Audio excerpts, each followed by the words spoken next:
guys, let's take a look at this week's internet weather. So these are the top 10 most probed ports for this past week. There are a few small changes here and there, but a very large one, which I've highlighted. So let's run through what we've got. So port 23 TCP is Telnet. That's in the top, and that hasn't changed at all. We've seen that for the longest time as always one of the top contenders.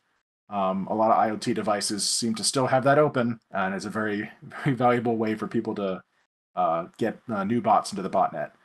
Right after that is 445 TCP, which is SMB. Again, another very popular port, more for Windows boxes, especially in light of the Eternal Blue, Eternal suite of bugs, of exploits, I'm sorry. So 80 ICMP is ping. 1433 TCP is Microsoft SQL Server. Right after that is 3389 RDP, then followed by SSH at 22 TCP, HTTPS at 443, which could be any number of services that people are scanning for. It just means that it's an encrypted web port. Right after that is unencrypted, 80 TCP as HTTP. 81 TCP is an alternate web port in a lot of situations. Could be IoT devices, just general alternate web ports, but sometimes for popular in IoT botnets as well. The big jump here is 53 UDP. That has moved up 12 slots, which is kind of surprising. And that's DNS. Taking a look at the top sources probing, this is a measure of individual sources as opposed to just the volume of scanning. So we have a lot of large movements this week. 23 TCP and 445 TCP we've talked about. 8291 is Mikrotik Winbox service, which is something that runs on Mikrotik routers in particular. It's been a target for a while now. 22 TCP we've talked about. 8728 is Mikrotik API, again, Mikrotik devices. 53 UDP is DNS. 80 TCP, 1433 we talked about. 27032, generally related to the Steam client and Steam games. And then rounding out the bottom of that list is 80 ICMP, which is ping.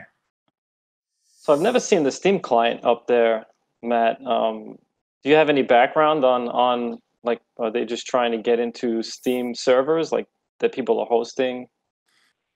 So why the Steam client? When I think about UDP ports, which is what 27032 is here, I always think DDoS, because typically it's a lot easier to kick off a DDoS attack when you're spoofing your sources, and you can also use reflective stuff in UDP. So like you spoof your source, I can send traffic from box A to box B, and then box B will respond to box C. And if C is the target, I'm obfuscating who I'm attacking, and in some cases, you can generate an amplification effect as well. So if I send a very small packet from A to B, and B's response to C is 5, 10, 100 times larger than what I sent, I'm getting an amplification out of that, and it's a lot cheaper for an attacker to do things that way. So taking a look at 8291 TCP, the Mikrotik Winbox, we've seen scanning on this before. It's not clear whether they're scanning specifically to find this port and exploit it. A lot of times what we'll see with these IoT botnets is they'll pick some sort of port that's very indicative of a certain kind of machine. Like if 8291 is only open on Mikrotik boxes, they'll scan that.